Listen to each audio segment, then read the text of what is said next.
قال رسول الله صلى الله عليه وسلم يطلع الله إلى جميع خلقه ليلة النصف من شعبان فيغفر لجميع خلقه إلا لمشرك أو مشاهد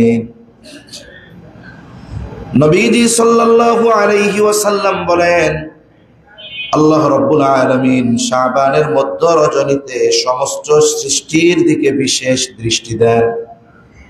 সকল সৃষ্টির প্রতি বিশেষ দৃষ্টি আল্লাহ তাআলা দেন।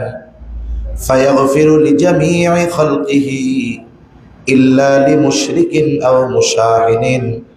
আল্লাহ তাআলা তার সমস্ত সৃষ্টিকে ক্ষমা করে দেন, মাফ করে দেন।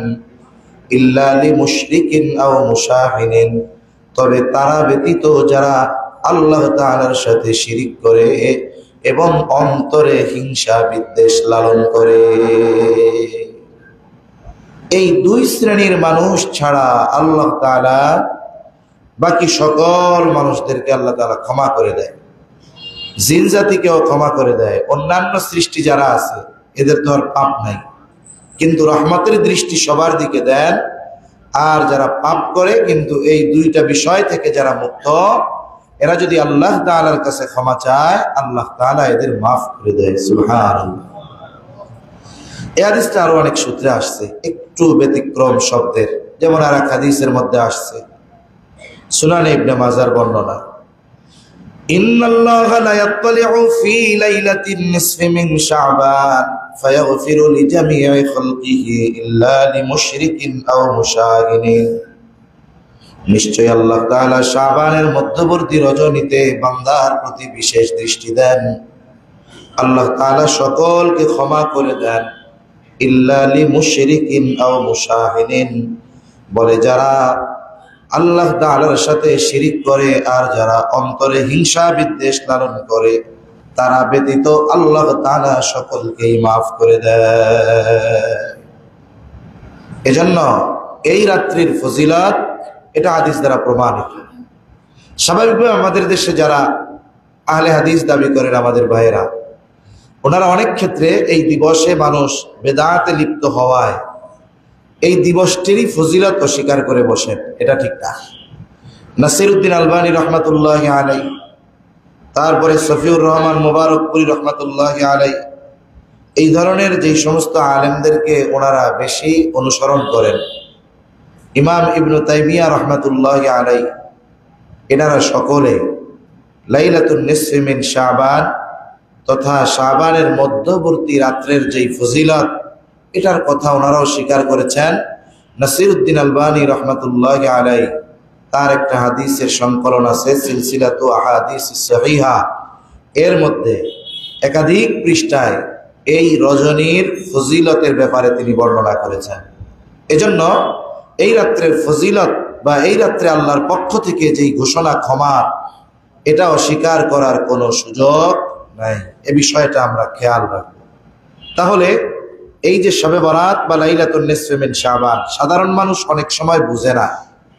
সাধারণ মানুষ যারা, এদেরকে ধোঁকা দেওয়া অনেক ক্ষেত্রে কঠিন। কিছু ভাই এই ধোঁকাগুলো দিতে গিয়ে কিছু কাজ করেন, যেমন মানুষকে বলেন, এই মিয়া শবে বরাত বেদাত, এটা হাদিসে নাই। আসলেও সত্য কথা, শবে বরাত এই বাক্যটা তো হাদিসের মধ্যে নাই। অনুরূপভাবে দেখুন, নামাজ কিন্তু হাদিসের মধ্যে নাই, রোজা শব্দটা হাদিসের মধ্যে নাই। যেই মানুষটাকে ধোঁকা দিচ্ছে শবে বরাত হাদিসের মধ্যে নাই, এটা বেদাত, ওই সাধারণ মানুষটা এটা বিশ্বাস করে নেয়। কিন্তু তারে যদি আবার বলে, আরে মিয়া নামাজও হাদিসে নাই, তাইলে ওরে লাঠি দিয়ে পিঠায় সাইজ করে ফেলবে। কারণ কি? ওই ব্যক্তির ভাষাগত জ্ঞান না থাকার কারণে সে বুঝে না। অনুরূপভাবে নামাজ ফার্সি শব্দ, রোজা ফার্সি শব্দ, এগুলো হাদিসে নাই। কিন্তু এটা ঠিক, আমাদের ইবাদত সম্পৃক্ত পরিভাষাগুলো আরবি পরিভাষা ব্যবহার করা দরকার।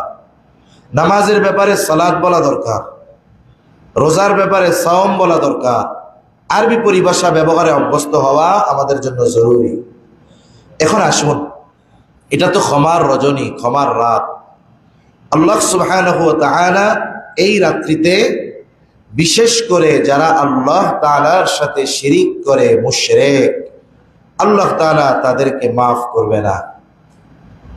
2 নম্বর বলে, যারা হিংসুক, অন্তরে হিংসা বিদ্বেষ লালন করে, আল্লাহ তাআলা তাদেরকে মাফ করবে না। পাশাপাশি অন্যান্য বর্ণনার মধ্যেও বেশ কয়েকটা কারণ জানা যায়। হত্যাকারী, বলে এই হত্যাকারীকে আল্লাহ তাআলা ক্ষমা করবে না। হত্যা তো জঘন্য এক পাপ। কারণ হাদিসের মধ্যে আসছে, রাসূলুল্লাহ সাল্লাল্লাহু আলাইহি ওয়াসাল্লাম বলেন, সিবাবুল মুমিনি ফুসুক ওয়া কিতালুহু কুফর। নবীজি সাল্লাল্লাহু আলাইহি ওয়াসাল্লাম বলেন, গালি দেওয়া, একজন মুমিনকে গালি দেওয়া এটা ফাসিকি, আর তাকে হত্যা করা এটা কুফরি।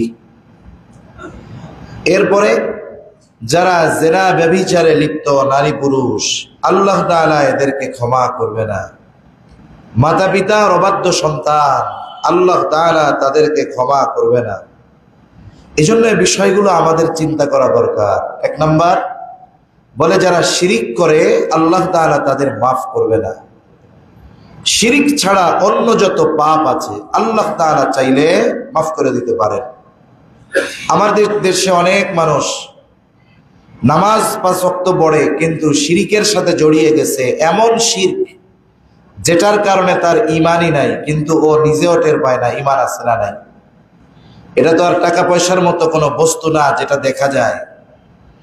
পকেটে টাকা না থাকলে টের পাওয়া যায়, খাবার না থাকলে টের পাওয়া যায়। কিন্তু মানুষ যদি তার দ্বীনি জ্ঞান কম হয়, ঈমান না থাকলে সে টের পায় না। এজন্য অনেক মানুষ আছে আল্লাহকে স্রষ্টা বলে বিশ্বাস করে, আল্লাহ তাআলাকে তার স্রষ্টা হিসাবে বিশ্বাস করে, আসমান জমিনের স্রষ্টা হিসাবে বিশ্বাস করে। কিন্তু এই মানুষগুলো তাদের কিছু ভ্রান্ত বিশ্বাস পোষণ করার কারণে এদের আর মক্কার মুশরিকদের মধ্যে কোনো তফাৎ থাকে না। মক্কার মুশরিকেরা আল্লাহ তাআলাকে স্রষ্টা বলে বিশ্বাস করত, এটা আমার কথা না, স্বয়ং আল্লাহ তাআলা বলেছেন, وَلَئِنْ سَأَلْتَهُمْ مَنْ خَلَقَ السَّمَاوَاتِ وَالْأَرْضَ لَيَقُولُنَّ اللَّهُ। আল্লাহ রাব্বুল আলামিন বলেন, আপনি যদি মক্কার মুশরিকদের কাছে জানতে চান, তাদেরকে যদি জিজ্ঞাসা করেন, মান খালাকাস সামাওয়াতি ওয়াল আরদ, আসমান এবং জমিনের স্রষ্টা কে, আপনি যদি মক্কার মুশরিকদেরকে এই প্রশ্ন করেন, এই প্রশ্নের জবাবে তারা তাদের দেবদেবীদের কথা বলবে না, লাত মানাত উজ্জার কথা বলবে না। আল্লাহ তাআলা এই জবাব দিয়ে বলেন, 2টা তাকিদ যোগ করে, লা ইয়াকুলুন্নাল্লাহ, অবশ্যই অবশ্যই তারা বলবে আসমান জমিনের স্রষ্টা হলেন আল্লাহ। আল্লাহ রাব্বুল আলামিন আবার বলেন, ওয়ালা ইন সাআলতাহুম মান খালাকাহুম লা ইয়াকুলুন্নাল্লাহ। আল্লাহ তাআলা বলেন, আপনি যদি তাদেরকে জিজ্ঞাসা করেন তাদের স্রষ্টা কে, তাদেরকে কে বানিয়েছে, নাস্তিকরা বলে আমরা এমনিতেই হয়ে গেছি, প্রাকৃতিক ভাবে। কিন্তু মক্কার মুশরিকেরা তাদের স্রষ্টা হিসাবে এমনটা বলবে না যে আমরা এমনি হয়ে গেছি, আমরা এমনিতেই হয়ে গেছি, আমাদের দেব দেবী আমাদেরকে বানিয়েছে, এমনটা বলবে না। বরং তারা বলবে, লা ইয়াকুলুন্নাল্লাহ, অবশ্যই অবশ্যই আমাদের স্রষ্টা হলেন আল্লাহ। এভাবে আরো আয়াত আছে যেগুলোর মাধ্যমে মক্কার মুশরিকরা তারা যে আল্লাহ তাআলার জাতে বিশ্বাসী ছিল, অস্তিত্বে বিশ্বাসী ছিল, এটার স্বীকৃতি আল্লাহ তাআলা নিজে দিয়েছে। কিন্তু বলেন তো, এরপরেও আবু জেহেল, উতবা, শায়বা, ওয়ালিদ ইবনে মুগীরা এই বিশ্বাস লালন করার পরেও এরা জান্নাতি না জাহান্নামী কেন? কোন কারণে? কারণ হলো তারা আল্লাহ তাআলার সাথে এমন কিছুকে সমকক্ষ হিসাবে বিশ্বাস করে নিয়েছে যে যে বিষয়গুলো দেওয়ার ক্ষমতা একমাত্র আল্লাহর, এই বিষয়গুলো তারা এই বিশ্বাস করত যে এই বিষয়গুলো তাদের দেব দেবী, লাত মানাত উজ্জা হবল, এগুলাও দেওয়ার ক্ষমতা রাখে। মানে যেটা দেওয়ার ক্ষমতা একমাত্র আল্লাহর, তারা মনে করে কিছু মাখলুক এগুলো দেওয়ার ক্ষমতা রাখে। এজন্য আমাদের দেশে অনেক মানুষ আছে, আমারও জানাশোনা আছে, আপনাদেরও থাকতে পারে। দেখুন, সন্তান হয় না, আল্লাহ তাআলা সন্তান দেয় না তাকে। সন্তান দেওয়া না দেওয়ার ক্ষমতা কার হাতে? ছেলে হয় মেয়ে হয় ধারাবাহিকভাবে 3-4টা পরপর মেয়ে, এই মেয়ে দেওয়ার ক্ষমতা কার হাতে? ছেলে দেওয়ার ক্ষমতা কার হাতে? না দেওয়ার ক্ষমতা কার হাতে? আল্লাহ তাআলা বলেন, ইয়াহাবু লিমান ইয়াশাউ ইনাসা ওয়া ইয়াহাবু লিমান ইয়াশাউ যুকুর আও ইউযাওবিজুহুম যুকরানা ওয়া ইনাসা ওয়া ইয়াজআলু মান ইয়াশাউ আকীমা। আল্লাহ তাআলা বলেন, তিনি যাকে চান তাকে কন্যা সন্তান দেন, যাকে চান তিনি ছেলে সন্তান দেন, যাকে চান দুইটাই দেন, যাকে চান কোনোটাই দেন না। তাহলে সব ক্ষমতা কার হাতে? আল্লাহ।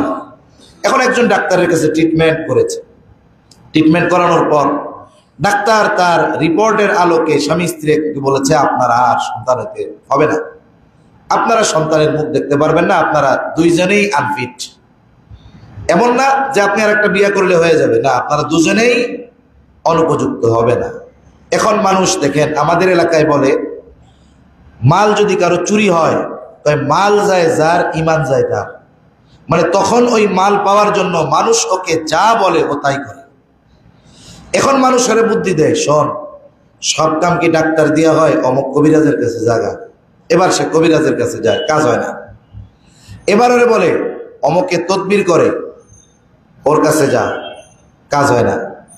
আর এক বুদ্ধি দেয়, অমুক জায়গায় শুনছি গরম সার মাজার আছে, ওই জায়গায় যা, ওইখানে গেলে নাকি মানত করলে কাম হয়ে যায়। এই যে শুরু হয়ে গেছে, আস্তে আস্তে সে শিরকের দিকে ধাবিত হচ্ছে। অনেক মানুষ এমন আছে, অনেক মানুষ যে তারা এই বিশ্বাস অন্তরে রাখে যে অমুক জায়গায় গেলে এই কাজটা আমার সমাধান হয়ে যাবে। অনেকে শাহজালাল রহমতুল্লাহ আলাইহির মাজারে যায়, বাইজিদ বুস্তামি রহমতুল্লাহ আলাইহির ওই জায়গায় যায়। শাহজালাল রহমতুল্লাহ আলাইহির এইখানে তো ওনার কবর আছে, কিন্তু বাইজিদ বুস্তামি রহমতুল্লাহ আলাইহির কবর ওই জায়গায়, এর কোনো সহি ভিত্তি নাই। বানোয়াট কথা বলে অনেকে, কয় ওই জায়গায় নাকি ওনার একটা আঙ্গুল আছে, ওই আঙ্গুল শরীফ দাফন করছে। ওনাদের তো যা আছে শরীফ হয়ে যায়। কিছু দরবার তো এমন আছে, কুত্তা মরলে ওই জায়গায় কুত্তা শরীফ হয়ে যায়। আবার কয় জায়গায় নাকি একটা আঙ্গুল আছে। তা যাই হোক, মূল কথা ওই জায়গায় তারা যায় কোন আশায়? বলে এটা পাওয়া যাবে, ওটা পাওয়া যাবে। শাহপরান রহমতুল্লাহ আলাইহির কবর আছে ওইখানে। অনেকে গেছেন, দেখছেন, আমরাও গেছি দেখার জন্য যে কি হয়। দেখি ওইখানে কিছু মানুষ ওই মাজারের চারিদিক দিয়ে, কবরের চারপাশ দিয়ে ঘুরতেছে। আমরা তো দাঁড়ায় দোয়া করে চলে আসতে। জিজ্ঞাসা করলাম কি ব্যাপার? তাদের আকীদা হলো বাইতুল্লাহ তাওয়াফ করলে যেমন সওয়াব, বলে ওইটার চারপাশ দিয়ে চক্কর দিলে ওই রকম সওয়াব। নাউজুবিল্লাহ। আপনি বলেন তো, যেই সমস্ত মানুষ এই বিশ্বাস লালন করে আর বলে আমাকে বানিয়েছেন আল্লাহ, আসমান জমিন বানিয়েছে আল্লাহ, এদের মধ্যে, এই কবর পূজারীদের মধ্যে, মাজার পূজারীদের মধ্যে আর ওই লাত মানাত উজ্জার পূজারীদের মধ্যে বাস্তবিক দৃষ্টিকোণ থেকে কোনো তফাৎ নাই। এজন্য আল্লাহ তাআলার সব কিছু দেওয়ার ক্ষমতা আছে। সব কিছু দেওয়ার ক্ষমতা কার? এখন কেউ যদি মাজারে গিয়ে চায়, কাজ হবে? কাজ হবে না। বরং এই চাওয়ার মাধ্যমে সে তার ইমানটাকে নষ্ট করে ফেলবে, সে নিজেও টের পাবে না। আরেক দম্পতির ব্যাপারে আমার জানা আছে, উনি এরকম দেশ বিদেশে ডাক্তার দেখাইছেন, কাজ হয় না। আরে বলে ডাক্তারের ট্রিটমেন্ট যেখানে শেষ, আল্লাহ তাআলার সেখান থেকে শুরু। ওনারা শিরকের সাথে জড়ান নাই, নিয়ত করছে তাইলে কি আর করা, ট্রিটমেন্ট তো করলাম, আমরা তাইলে বাইতুল্লাহ জিয়ারতে চলে যাই। স্বামী স্ত্রী চলে গেছে, স্বাভাবিকভাবে তাদের সন্তান হয় না, তাদের তো আকাঙ্ক্ষা কামনা এটাই হবে যে আল্লাহ তাআলার কাছ থেকে একটা সন্তান চাওয়া। ইব্রাহিম আলাইহিস সালাতু ওয়াস সালাম তাফসীরের মধ্যে আসছে, যখন বয়স 90-এর কোঠায়, 86 বছর বয়স, ওই সময় আল্লাহ তাআলা ইসমাইল আলাইহিস সালামকে দান করছে। আর ইসমাইল আলাইহিস সালাম উনি ছিলেন হাজেরা আলাইহিস সালামের গর্ভে উনি জন্ম নিয়েছেন। আর হাজেরা আলাইহিস সালামের সাথে ইব্রাহিম আলাইহিস সালামের প্রথম স্ত্রী সারা আলাইহিস সালাম, ওনার যখন সন্তান হয় না, উনি জানতে পারলেন যে উনি বন্ধা, ওনার আর সন্তান হওয়ার সম্ভাবনা নাই, তখন উনি হাজেরা আলাইহিস সালামের সাথে নিজেই উদ্যোগ নিয়ে ইব্রাহিম আলাইহিস সালামের বিয়ে দিছে, যেন আমার স্বামীর একটা সন্তান হয়। সন্তান আল্লাহ দিছে ইসমাইল আলাইহিস সালাম। এইবার আল্লাহ তাআলা ফেরেশতাদের মাধ্যমে ইব্রাহিম আলাইহিস সালামের খবর দিছে, এইবার আপনার ওই বন্ধা স্ত্রীর গর্ভে সন্তান হবে। ফেরেশতারা যখন আইসা বলতেছে, ঘরের মধ্যে অনেক সময় দেখবেন ঘরের মধ্যে কোনো মেহমান আসছে, স্বামী কথা বলতেছে জরুরি কথা, ওই সময় মহিলারা পর্দার পাড়ে দরজার পাশে দাঁড়িয়ে অনেক সময় এ আলাপচারিতা শুনে। এখন ফেরেশতা যখন খবর দিছে, ফাবাশশারনাহু বিগুলামিন হালিম, বিগুলামিন আলিম, এখন খবর দিছে যে আল্লাহ তাআলা আপনার এরকম একজন সন্তান দান করবে। এখন মহিলা মানুষ তো আরো তখন তো বার্ধক্যে উপনীত হয়ে গেছে। ইব্রাহিম আলাইহিস সালামের বয়স 90 বা তার বেশি। এই সময় ওনার বয়স এত, আর উনি এতকাল চেষ্টা করে সন্তান হয় নাই। এখন উনি বলে এটা হইব কেমনে, এটা কিভাবে সম্ভব? ইন্নী আজুজুন আকিম, আরে আমি বুড়াও হয়ে গেছি, আবার আমি বন্ধা, আমার কেমনে হবে? ফেরেশতারা জবাব দিছে, আল্লাহ যেমনে চাই তেমনে হবে। সুবহান। তাহলে একজন যদি আজিজ হয়ে যায়, বৃদ্ধ হয়ে যায়, অক্ষম হয়ে যায়, দুনিয়ার চিকিৎসা যদি তাকে বন্ধাও বলে, তাকেও সন্তান দেওয়ার ক্ষমতা আছে কার? এজন্য মনে রাখতে হবে, আমার জীবনের ক্ষুদ্র থেকে ক্ষুদ্রাতি, বৃহৎ থেকে বৃহত্তর সকল প্রয়োজনীয়তার জন্য আমি আল্লাহর দ্বারস্থ হব, আল্লাহ তাআলার কাছে চাইব। সাহাবা ইকরামের ব্যাপারে বলা হয়, ওনাদের জুতার ফিতাটাও যদি ছিঁড়ে যাইতো, টাকা আছে সাথে, সামনে দোকানও আছে, এরপরে ওনারা আল্লাহ তাআলার কাছে সাহায্য চাইতেন যে আল্লাহ আপনি আমাকে এই জুতার ফিতা কেনার তৌফিক দান করেন। এজন্য আমরা আল্লাহ রাব্বুল আলামিনের কাছে সকল বিষয়ের জন্য সাহায্য চাইব তো ইনশাআল্লাহ। যেগুলো দেওয়ার ক্ষমতা আল্লাহ তাআলার, এগুলো দুনিয়ার মানুষের কাছে চাওয়া যাবে না। আল্লাহ বুঝবার তৌফিক দান করেন। এই বিশ্বাসটাই মক্কার কাফেরদের মধ্যে ত্রুটি ছিল, যে মক্কার কাফেররা, এয়ার ফ্রেশনার আছে মেরে দেন, মক্কার কাফেররা আল্লাহর জাতে বিশ্বাসী ছিল, কিন্তু চাইতো কার কাছে? লাত মানাত উজ্জার। বলতো ওরা এটা দেওয়ার ক্ষমতা রাখে, ভাগ্য পরিবর্তনের ক্ষমতা রাখে। মনে রাখতে হবে, এই বিশ্বাসগুলো যদি থেকে আমরা যদি না বাঁচি, তাহলে ইবাদত যতই করি না কেন আল্লাহ তাআলা ক্ষমাও করবেন না, সাথে সাথে আমাদের ইবাদতও কবুল হবে না। এখন আসেন, শিরিক করলে আল্লাহ তাআলা কি বলেন? আল্লাহ তাআলা এক নম্বরে বলেন, ইন্নাহু মান ইউশরিক বিল্লাহি ফাকাদ হারামাল্লাহু আলাইহিল জান্নাহ। যারা আল্লাহ তাআলার সাথে শিরিক করে, আল্লাহ তাআলা বলেন তিনি তাদের জন্য জান্নাতকে হারাম করে দিয়েছে। কোন মুশরিক জান্নাতে যেতে পারবে না। আবার একজন শিরকের সাথে জড়িত, আল্লাহ তাআলার কাছে ক্ষমা চায় নাই, তওবা করে নাই, আল্লাহ তাআলা বলেন ইন্নাল্লাহা লা ইয়াগফিরু আন ইউশরাকা বিহি ওয়া ইয়াগফিরু মা দুনা যালিকা লিমান ইয়াশা। আল্লাহ তাআলা বলেন ইন্নাল্লাহা লা ইয়াগফিরু আন ইউশরাকা বিহি, নিশ্চয় আল্লাহ তাআলা তার সাথে যদি কেউ শিরিক করে তিনি ক্ষমা করেন না। যদি অন্য কোনো পাপ হয়, আল্লাহ রাব্বুল আলামিন বলেন ওয়া ইয়াগফিরু মা দুনা যালিকা লিমান ইয়াশা, এছাড়া অন্যান্য পাপ তিনি ক্ষমা করে দেন, তিনি শিরকের গুনাহ ক্ষমা করেন না। তাহলে এক নাম্বার, শিরিক করলে আল্লাহ তাআলা সেটা মাফ করবে না, মাফ না চাওয়া পর্যন্ত। দুই নাম্বার, যারা শিরিক করে আল্লাহ তাআলা বলেন ফাকাদ হারামাল্লাহু আলাইহিল জান্নাহ, তাদের জন্য জান্নাত হারাম। আবার যারা শিরিক করে তাদের আমল কবুল হবে না। আল্লাহ তাআলা কোরআনুল কারীমের মধ্যে বলেন, যারা শিরিক করে লাইন আশরাকতা লা ইয়াহবাতান্না আমালুক ওয়া লা তাকুনান্না মিনাল খাসিরিন। লাইন আশরাকতা, যদি তুমি শিরিক করো, লা ইয়াহবাতান্না আমালুক, আল্লাহ তাআলা বলেন তাহলে তোমার আমল বরবাদ হয়ে যাবে। লা ইয়াহবাতান্না আমালুক, দুইটা তাকিদ যোগ করে আল্লাহ তাআলা বলতেছেন অবশ্যই অবশ্যই তুমি শিরিক করো, সাথে সাথে আমল করো, কাজ হবে না, অবশ্যই তোমার আমল বাতিল বলে গণ্য হয়ে যাবে। সাথে সাথে কি হবে? ওয়ালা তাকুনান্না মিনাল খাসিরিন। এখানেও দুইটা তাকিদ যোগ করে আল্লাহ তাআলা বলেন অবশ্যই অবশ্যই তুমি ক্ষতিগ্রস্তদের অন্তর্ভুক্ত হবে। তাহলে দেখুন, শিরিক করলে, তাওবা না করলে আল্লাহ মাফ করে না। শিরিক করলে ইবাদত কবুল হয় না। শিরিক করলে জান্নাতে যাওয়া যাবে না, জান্নাত হারাম। এজন্য আমরা শিরিক থেকে বাঁচবো, আল্লাহ তৌফিক দান করেন, বলি আমিন। এরপরে 2 নম্বর, বিদ্বেষ, শত্রুতা। এক মুসলমান অপর মুসলমানের প্রতি অন্তরে বিদ্বেষ লালন করবে না, এটা একজন মুসলমানের দায়িত্ব ছিল।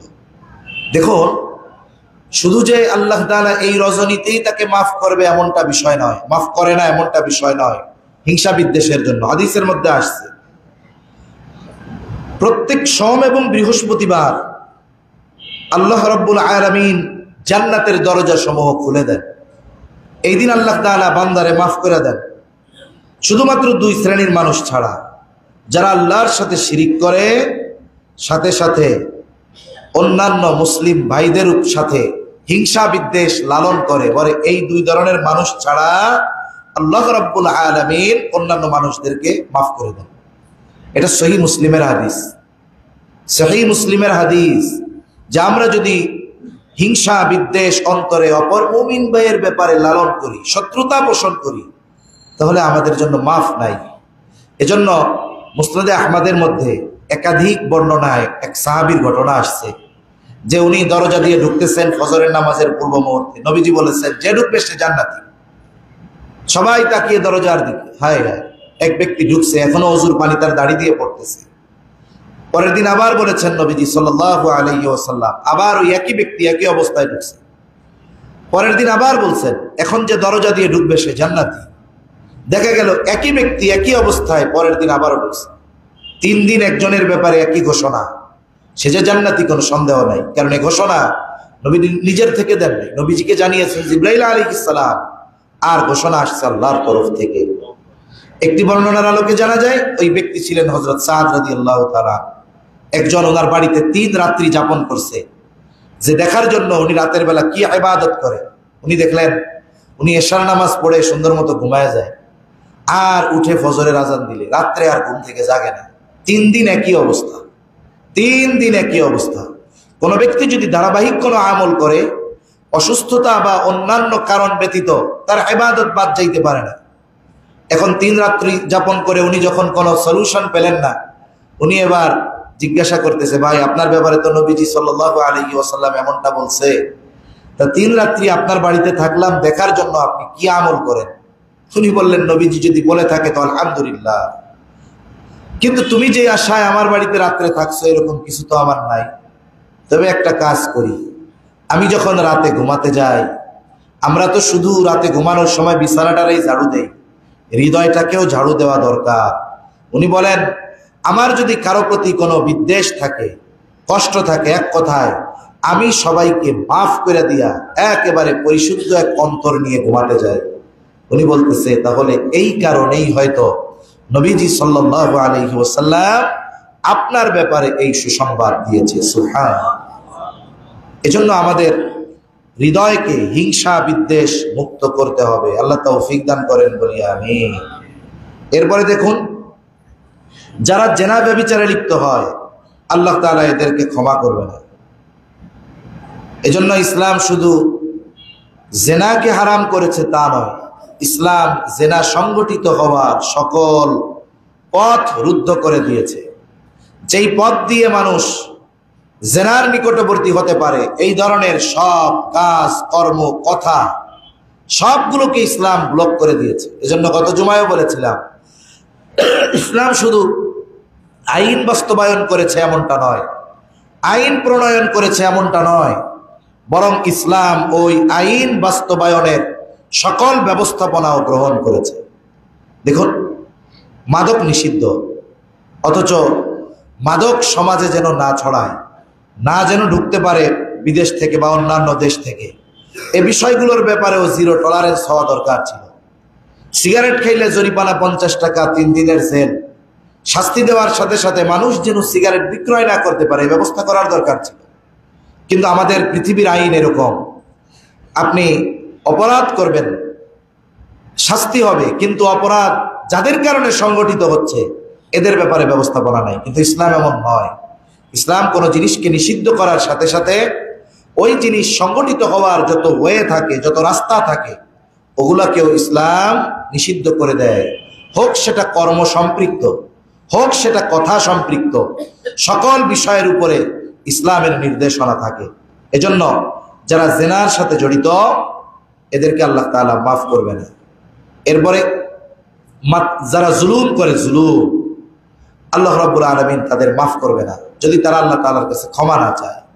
আবার জুলুম এটা মানুষ নিজের উপরে করে, অন্যান্য মাখলুকের উপরে করে, স্রষ্টার সাথেও মানুষ জুলুম করে। শুধু মানুষ নয়, অন্যান্য সৃষ্টির সাথেও মানুষ জুলুম করে।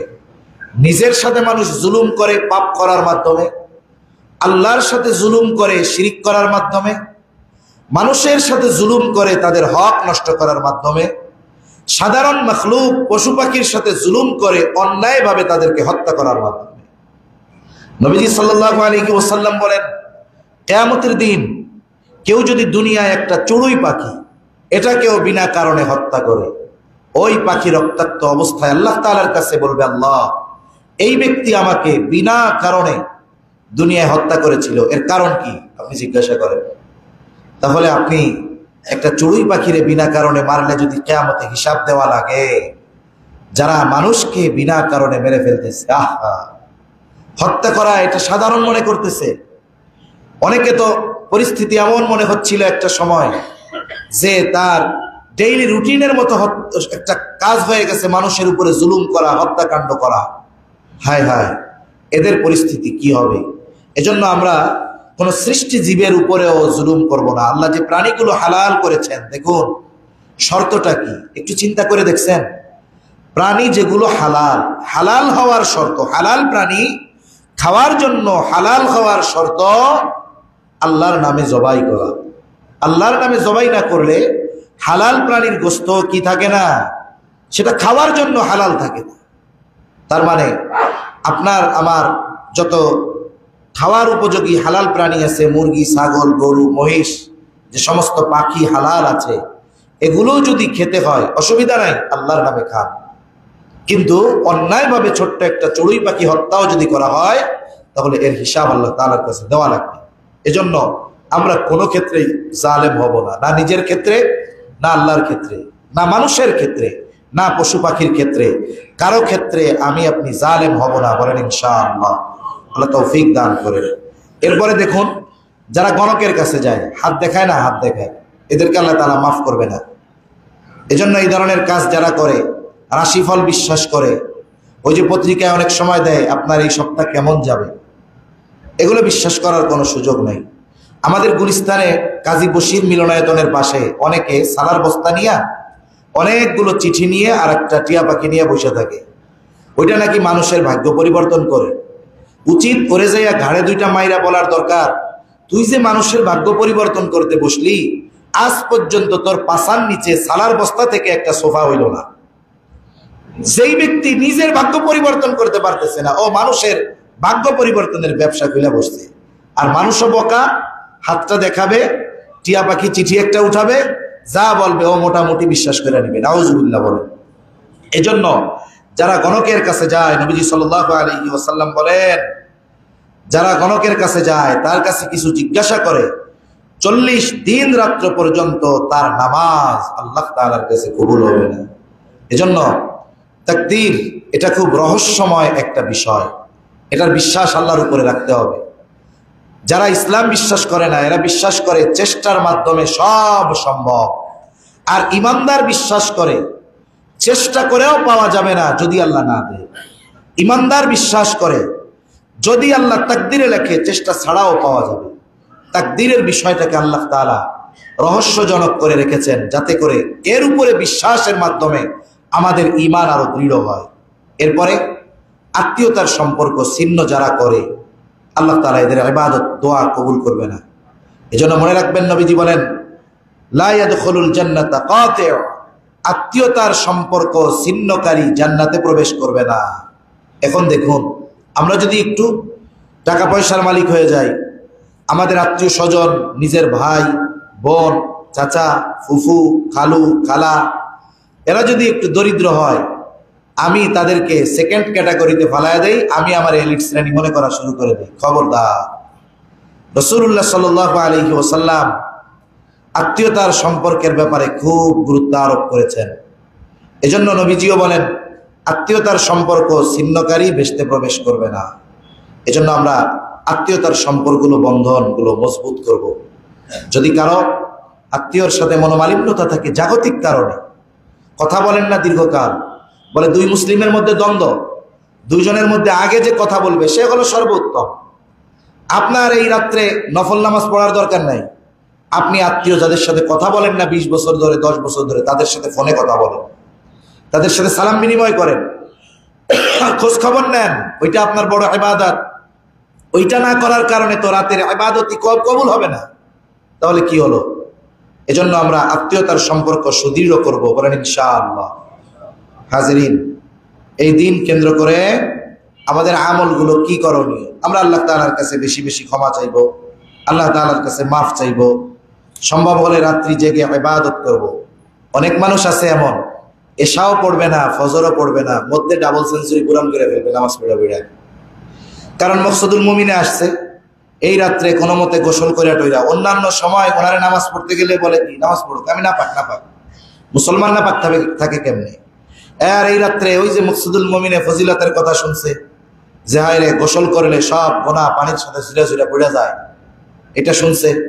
এরপরে এই রাত্রে কুল হুয়াল্লাহ সূরা দিয়া যদি 40 বার মিলায় পড়ে, 2 রাকাত নামাজ পড়লে জীবনের সব শেষ। ও চিন্তা করে, পড়ছি তো মিয়া চাই 200 রাকাত, তাইলে তো 100টা হায়াত পাইলে তার কাম সেরে দিছে। সারা রাত নফল নামাজ পড়ে ফজর পড়তে পারে না। যেই ব্যক্তি এশা পড়লো না, ফজর পড়লো না, মধ্যে সারা রাত নামাজ পড়লো, কেমন নামাজি হলো? আপনার যদি ফজর কাজা হওয়ার আশঙ্কা থাকে, আপনার জন্য রাত্রি জাগরণ করাও নিষিদ্ধ। রাত্রি জেগে ইবাদত করে ফজর ছুটে যাবে, দরকার নাই ওই রাত জাগা। কারণ রাত্রি জাগরণের কারণে সারা রাত দাঁড়িয়ে নফল ইবাদত করার চাইতে ফজরের নামাজ জামাতে আদায় করা এটা আরো বেশি উত্তম, ঠিক কিনা বলেন? এজন্য মনে রাখতে হবে, আসল বাদ দেওয়া যাবে না অন্যটার জন্য। আর বাস্তবতা, ফ্রি পণ্য কখন পাওয়া যায়? আসলটা কিনলেই না ফ্রিটা পাওয়া যায়। আপনি দোকান থেকে সারা বছর মাল জিনিস কিনেন একজনের দোকান থেকে, আপনার একটা পছন্দের প্রোডাক্ট, ওইটা 5 লিটার তেলের সাথে ফ্রি দিছে।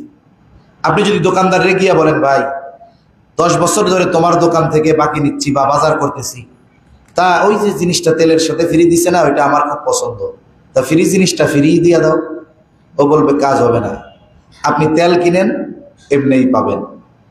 আপনার আমার অন্যান্য বিষয়ের খবর নাই, শুধুমাত্র শবে বরাতের ফজিলত পাওয়ার আশায় আছি।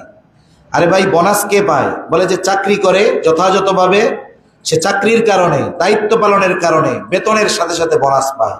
যে মূল দায়িত্বই পালন করে না, সে যায় যদি সিরিয়ালে খাড়ায়, আমার বেতন লাগবে না, বোনাসটা দেন, তারে বোনাস দিবে না, কারণ সে তো মূল কর্মী না।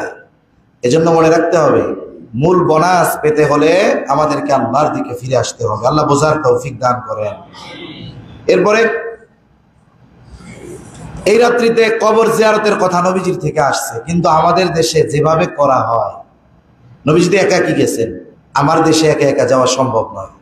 হাকিমুল উম্মত আশরাফ আলী থানভী রহমাতুল্লাহি আলাইহি এই পদ্ধতিতে কবর জিয়ারত দল ভেবে সুসজ্জা করে, লাইটিং ফিটিং করে বিভিন্ন অঞ্চলে যে কবরস্থানগুলোর মধ্যে জিয়ারতে যাওয়া হয়, আসলে ওইখানে জিয়ারতে যায় না কেমন যেন মনে হয় একটা পার্কের মধ্যে গেছে।